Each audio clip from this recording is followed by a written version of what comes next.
Alright, so I've been waiting a long time for it to snow again. And I found the chairs one more time. I'm gonna take this one apart. And then steel wool the aluminum a little bit.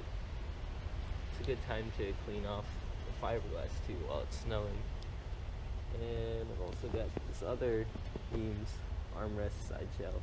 Not side shell, armrest shell. And I did basically the same thing, penetrol and the fiberglass. Redid the shock mounts with epoxy. We still need to paint a little bit of the middle there. And then polish the aluminum.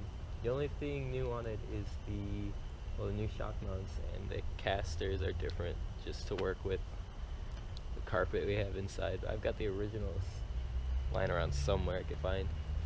So I have to take off 3 screws here because one of them is missing.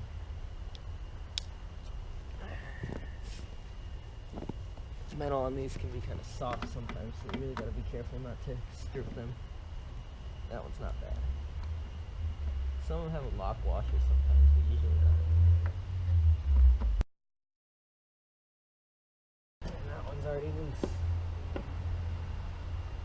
That's what happens when you lose one screw. The rest of them, this whole thing will be moving around, and the rest of them start to get loose too. All right.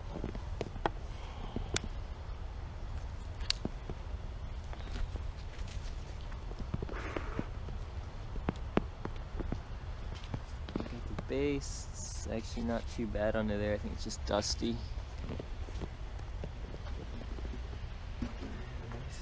Fiberglass. Clean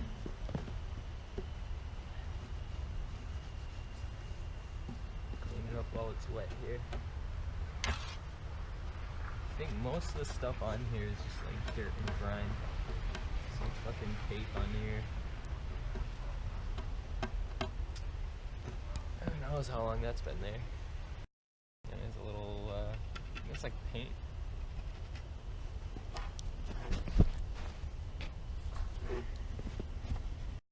I really want to be careful not to gouge the fiberglass with anything too intense. I could go to sandpaper instead of just steel wool here, but I'll just take the extra time. And if you do scratch it kind of bad, you can always go back, and with the penetrol it kind of helps to smooth things out. Give it a nice like wet look. Okay, some more paint here. It's probably just where it's getting knocked against a wall. Okay, the edges always need a little bit of cleaning up.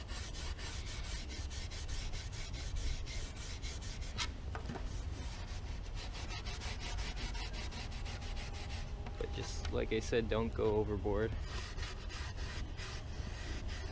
Don't want to sand away the entire edge. So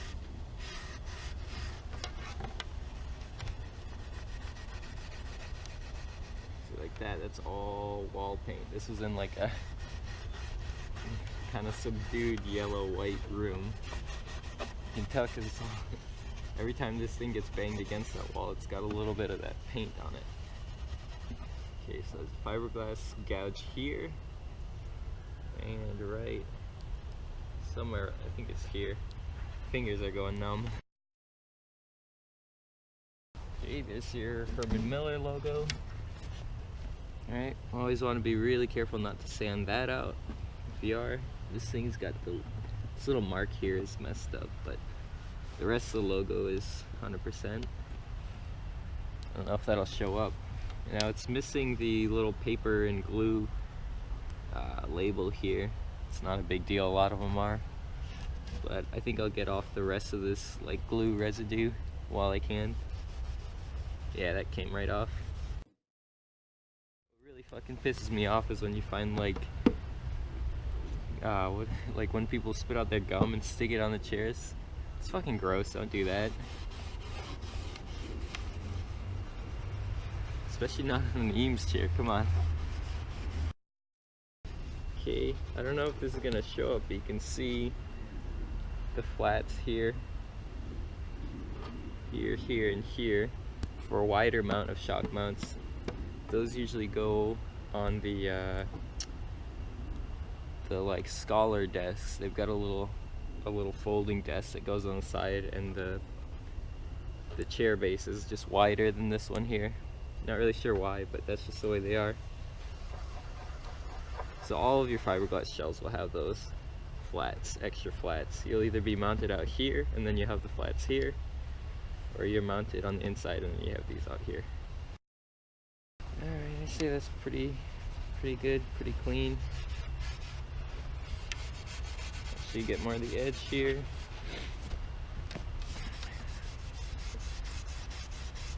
I'm surprised how easy everything came off. It really was just dirty. That's what happens when it's like 40 years old, 30 years old. So though, these are great because they'll last forever. I mean, it's just fiberglass and aluminum.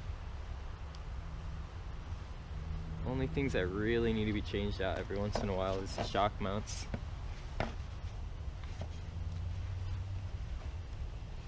Even still, these are in great condition, surprisingly. Especially when you get a loose screw like that, they start to pull off. The base gets wobbly, and then it starts ripping out these. Just get all that uneven weight.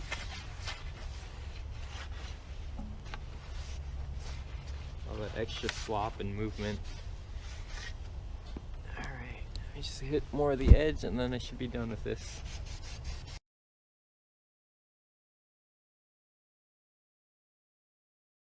Yeah, this is getting pretty rough. This is banged up kind of bad. So I'm gonna sand it a little to smooth it out, but nothing more, because I don't want to get, you know, deeper in there, start losing the edge. Anyway, this part doesn't matter too much because you won't see that. That's on the bottom of the chair. So important part is the back. You see that a lot.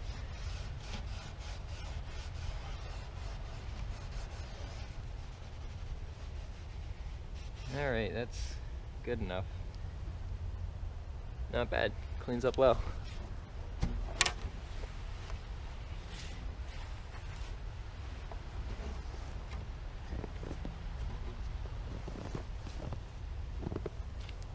Alright, now we're on to the base. Okay. I still gotta take these out. It's gonna be fun.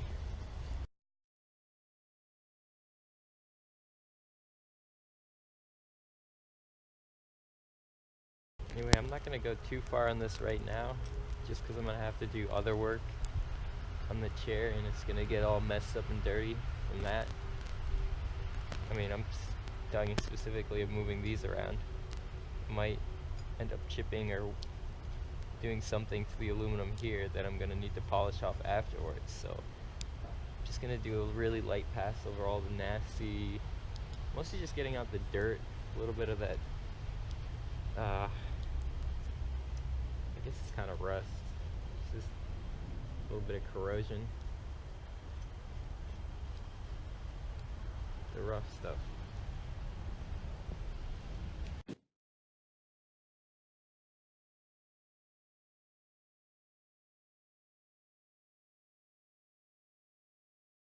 Okay, that's about it. That's all the steel wool will really do right now. It's getting a little worn out too. So next time I'm going to take the nubs out of the bottom, and then we'll do a penetrol coat on the shell. Alright.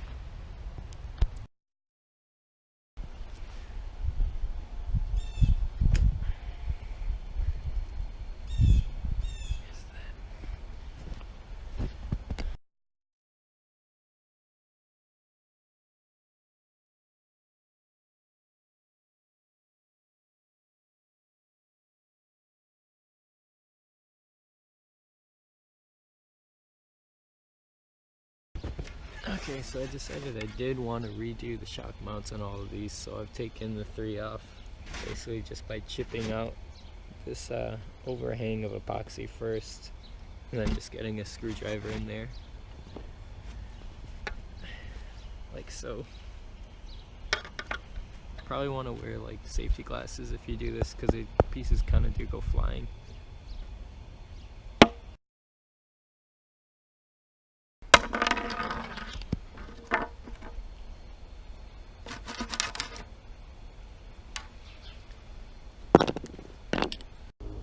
Alright, I gotta do this fast because I gotta go soon, but I'm gonna sand the rest of this epoxy residue. Obviously you want to use like a orbital sander or like a finish sander, but all I got is a belt sander, so I'm just gonna do it really slow and easy, make sure I don't mess anything up.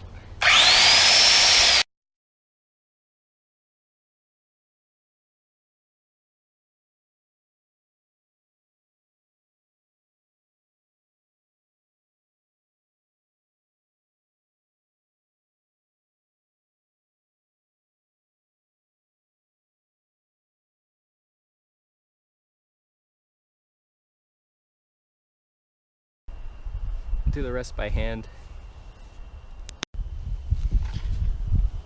I wake up, I do chairs using some 120 grit.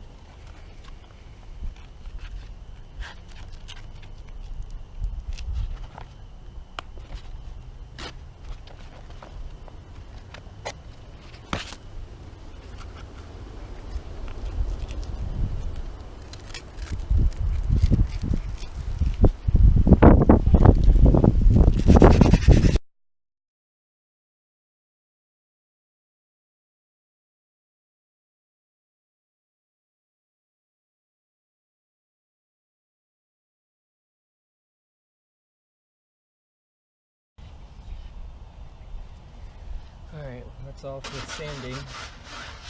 And next thing I'll do is clean it up really well with acetone and then epoxy some new shock mounts on there. Alright, today's a big day. I'm going to put on the shock mounts. So let's clean everything up with acetone. Gonna mix the epoxy on this, just some scrap ply and a cut off from a shim.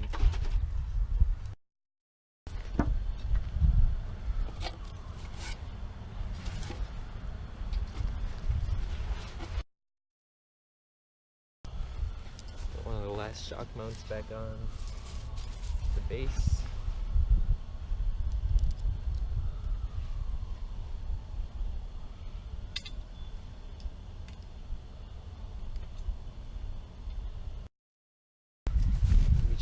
Test the fit. Right, so you'll notice these are higher than that.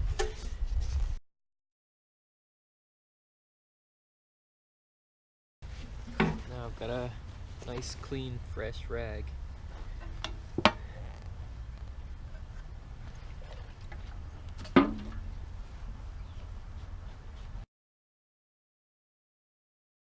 Now I'm gonna mix the epoxy. So, just got JB Weld. This is like the quick formula that'll set in 6 minutes. I'm gonna mix up the whole tubes. Once you open them up, they're pretty much done. There's not much working time, so.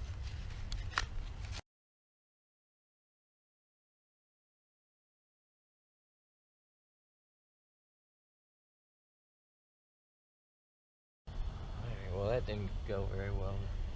Tube split, whatever. But you want equal parts.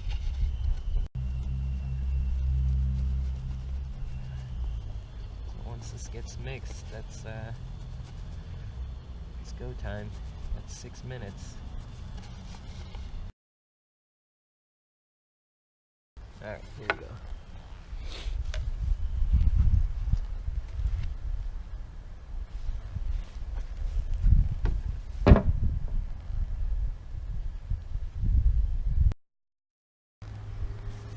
Just eyeballing it now, so you might want to try a better way, but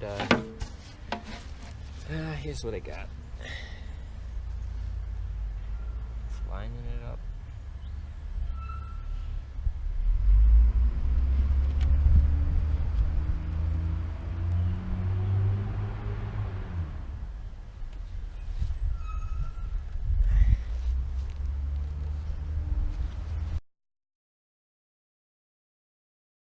Now we wait for 6 minutes. I'll just keep checking it out while I clean up.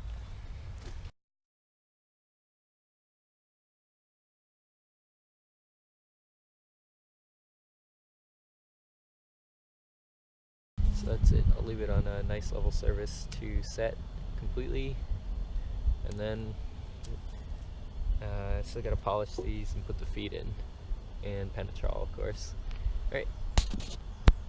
Alright, I'm polishing the aluminum today. I've got some Mother's Mag and aluminum, some Brasso. I hear the Brasso formula used to be better before it changed or whatever, but I'll try it.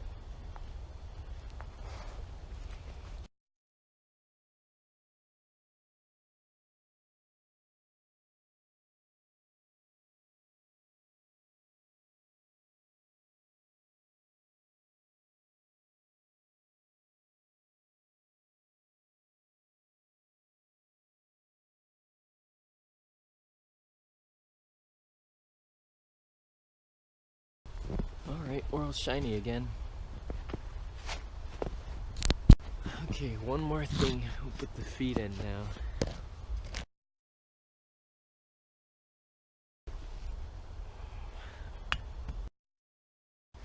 Alright, that's it. Okay, so I finally hit over 50 degrees. Actually a while ago, but I've been super busy and been sick for like 2 weeks, so there's no snow around, but I'll just finish with the penetrol. So penetrol is a oil-based paint conditioner. You can also use it to condition fiberglass, so that's all I'll be doing. Well, first we'll clean it with acetone.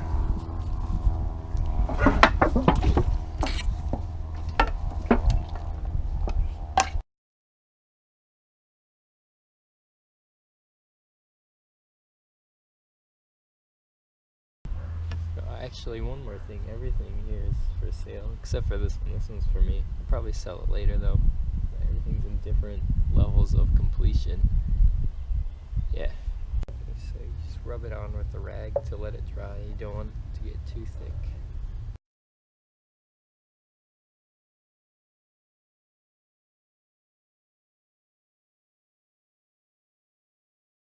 Okay, I'm gonna let that sit for a while, and then I'll do the other side.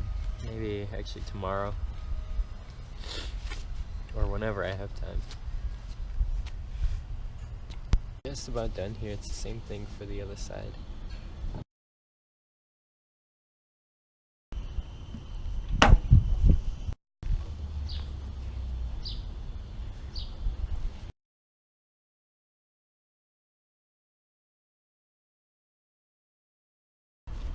Okay, that's about it.